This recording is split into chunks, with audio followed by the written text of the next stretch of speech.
একটা হিন্দু মেয়ের সাথে মুসলিম ছেলের ভালোবাসার গল্প। সালটা ছিল 2021 সাল।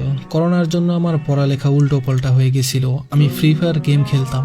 ফ্রি ফায়ার গেমে আমার একটা ছেলের সাথে পরিচয় হয়। সেপ্টেম্বরের 18 তারিখ সে আমাকে প্রপোজ করে। এই ব্যাপারটা আমার ভাই জানতো। ভাই বলেছে, আপু তুমি প্রেমের অভিনয় করো, কারণ ওই ছেলেটা ভালো গেম খেলে, এর সাথে গেম খেলা যাবে। আমিও তাই তার সাথে প্রেমের অভিনয় করতাম। কিন্তু একদিন সে তার জীবনের কথা আমাকে বলল।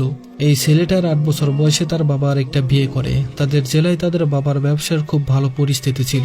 যখন তার বাবা আরেকটা বিয়ে করে, তখন থেকে তাদের ব্যবসাও খারাপ হতে চলল। এখন নেই বললেই চলে। আর তার বাবাও তাকে আগের মতো ভালোবাসে না। আরো অনেক কথা বলল সে আমাকে। তার এই কথাগুলো শুনে, তার জীবনের কথাগুলো শুনে আমার তার প্রতি মায়া আর ভালোবাসা জন্ম নেয়। সে বলে তার এই কথাগুলো শুনে নাকি আমি তার সাথে রিলেশন রাখবো না। আমি বললাম, আমি এখন তোমাকে সত্যি সত্যি ভালোবেসে ফেলেছি। বিয়ে করে আজীবন তোমার সাথেই থাকবো, সব কষ্ট ভুলিয়ে দিব। রিলেশনের 4 মাসের মাথায় আমার পরিবার ছেলেটার সম্পর্কে জানলো, আমাকে অনেক কথা শোনালো। তারপর আমরা প্ল্যান করলাম আমরা পালিয়ে যাব। আমার বাড়ি থেকে তার বাড়ি 130 কিলোমিটার দূরে। যেহেতু আমাদের অনলাইনে রিলেশনশিপ ছিল, আমার বাড়ি শরীয়তপুর জেলায় আর ওর বাড়ি কুষ্টিয়াতে। আমি স্কুলে যাওয়ার নাম করে বাড়ি থেকে বের হয়ে আসলাম। আরো আগে থেকেই আমার বলা জায়গায় অটো নিয়ে দাঁড়িয়েছিল। ব্যাস চলে গেলাম আমরা দুজন পালিয়ে। কেউ কাউকে কোনোদিন সামনাসামনি দেখিও নি। 17 জানুয়ারি 2022 সোমবার আমাদের বিয়ে হয়। আমি ইসলাম ধর্ম গ্রহণ করলাম। তো বিয়ের পর থেকে আমার মা বাবা নানাভাবে চেষ্টা করে আমাকে খুঁজে বের করার। আমার ভাইয়ের থেকে নাম্বার নিয়ে আমার হাজবেন্ডকে অনেক মানুষ কল দিয়ে ভয় দেখাতো। বলতো আমার হাজবেন্ড নাকি আমাকে কিডন্যাপ করেছে, তাকে নাকি তারা ধরে নিয়ে যাবে, আরো কত কি।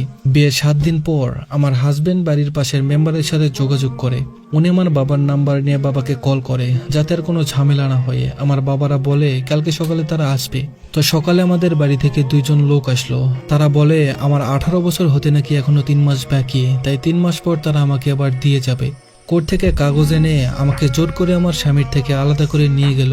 আমি জানি তারা আমাকে আর কখনো আসতে দিবে না।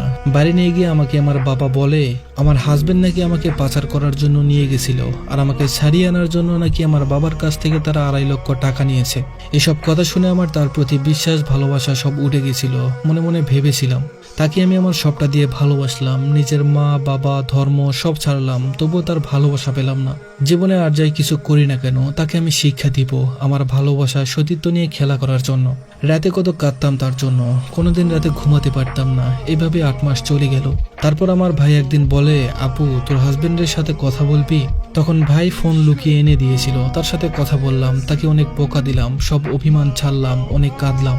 তার কয়েকদিন পর লুকিয়ে একটা ফোন কিনলাম আমার জমানো টাকা দিয়ে, যেহেতু আমার মা বাবা আমাকে ফোন ধরতে দিত না। কোনো মতে একটা সিম জোগাড় করলাম। তারপর আবার হাজবেন্ডকে কল দিলাম। কিন্তু যাকে ভালোবাসি তাকে কি কষ্ট দেওয়া যায়? আমরা আবারও পালিয়ে যাওয়ার পরিকল্পনা করলাম, কিন্তু আমার বাবা মা বুঝে যায় আমি কিছু একটা করতে যাচ্ছি, তাই আমাকে ঘরে তালা বন্ধ করে রাখে। 2 দিন পর মা জেনে গেল আমার কাছে ফোন আছে। সেই ফোনটা মা নিয়ে গেল। আবারও যোগাযোগ বন্ধ হয়ে গেল তার সাথে। আমার রুম ছিল 2 তলায়। তার 5-6 দিন পরে খুব ভোরে আর জানালা গেটে আম গাছ পেয়ে নিচে নেমে পালিয়ে যাই। একা একা চলে আসলাম কুষ্টিয়ায়।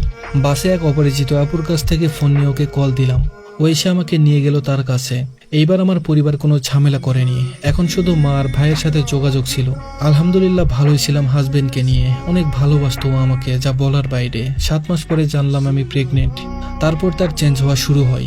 দেবরের কাছে শুনলাম হাজবেন্ড নাকি নেশা করে। আমি জিজ্ঞেস করলে বলে করি না। একদিন জানতে পারি সে একটা মেয়ের সাথে কথা বলে, মানে পরকীয়ায় আসক্ত। একদিন রাতে আমি ঘুমানোর ভান ধরেছিলাম। রাত 1টা-2টা পর্যন্ত কার সাথে যেন মেসেজে কথা বলছে। আমি জিজ্ঞেস করাতে বলে আমি নাকি ভুল দেখেছি। তার ফোন চেক করলাম, কিন্তু কিছুই পেলাম না, কারণ সে মেসেজ ডিলিট করে দিয়েছে। আচ্ছা, তার একবারও কি মনে হয় না যে একটা মেয়ে আমার জন্য নিজের বাবা মা ভাই বোন আত্মীয় স্বজন নিজের ধর্মকে পর্যন্ত ত্যাগ করেছে, যার বাপের বাড়ি নামক কোনো যাওয়ার জায়গা নেই, তাকে কিভাবে অবহেলা করি?